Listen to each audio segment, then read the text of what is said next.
Баршаларыңызға қайырлы күн достар, менің каналыма қош келдіңіздер. Сіздермен бірге бүгін Ардақ. Мен сіздерге бүгін пиццерияның пиццасынан да өте күшті, жұп-жұмсақ, дәмді болып шығатын пиццаның рецептісімен бөлісетін боламын. Менімен бірге болыңыздар, видеоны соңына дейін қараңыздар.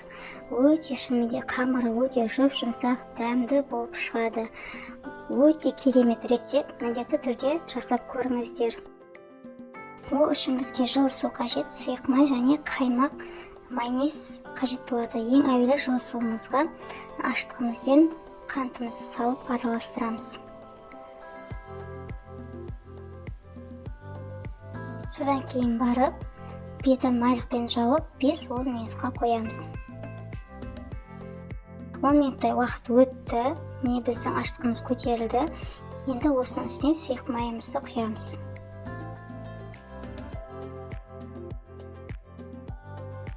Содан кейін барып, майонез бен қаймағымызды саламыз. Жақсылап венчикпен араластырамыз.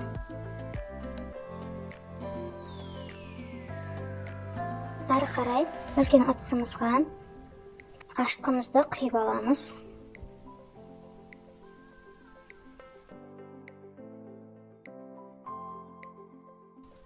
Шамалы ғана тұз саламыз. Әрі қарай ұнымызды осылайша електен өткізіп саламыз.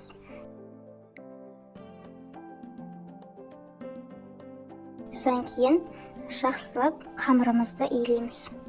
Мен ең әуелі шамалы ғана ұн салдым. Содан кейін барып әрі қарай ұнды електен өткізіп сала отырып, қамырымызды илейміз.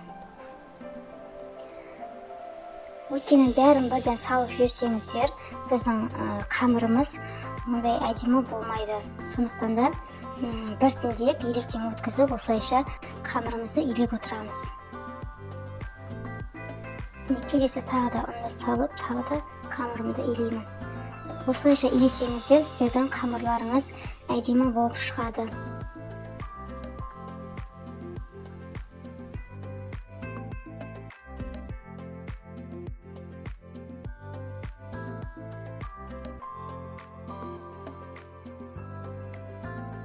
Мінекей достар, біздің қамырымыз өте әдемі, қолға жабыспайтын, жұп-жұмсақ, сондай қатты жұмсақ та емес, әдемі қамыр шықты. Енді осының бетін жауып, жылы жерге көтерілгенше қойып қоямыз. Мінекей достар, менде жарты сағаттан аса уақыт өтті. Біздің қамырымыз әдемі болып көтерілді. Енді қолымызды майлап алып, қамырымызды түсіреміз.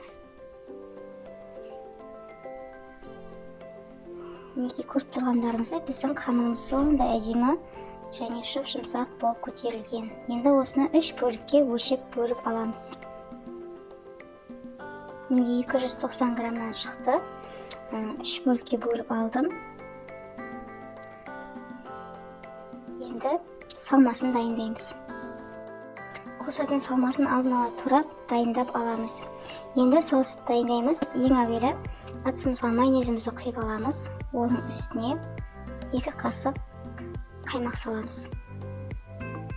Содан кейін 1 қасық томат пастасын саламыз. Томат пастаның орнына кетчуп салсаңыздар да болады. Әрі қарай 1 чеснокты теркадан өткізіп саламыз. Барлығын жақсылап араластырамыз. Біздің соусымыз дайын. Енді әрі қарай противенге қамырымызды қойып, қолымызбен осылайша жайып шығамыз. Жайғаннан кейін соусымызды жағамыз. Барлық жеріне тегістей жағып шыққаннан кейін шұжығымызды және қызанағымызды салып шығамыз. Бұл жерде салмасын өз қалауларыңыз бойынша салсаңыздар болады. Мысалы, етпен де жасауға да болады, тауық етімен де жасауға да болады. Ол енді өз қалауларыңыз бойынша.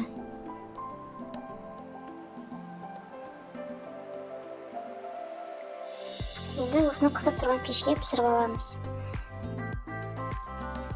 Мінекей біздің пештен алдық. Енді осының үстіне електен өткізілген ірімшігімізді салып шығамыз. ірімшігімізді толықтай салып болғаннан кейін 2-3 минутқа қайтадан пешке салып аламыз. Мінекей достар, біздің пиццамыз дайын болды.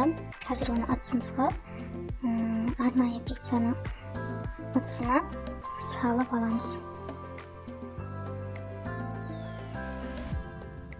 Мінекей достар, біздің пиццамыз осындай әдемі болып шықты. Қазір сіздерге кесіп көрсететін боламын. Күшті болып, өте дәмді, жұп-жұмсақ, нәп-нәзік болып шығады.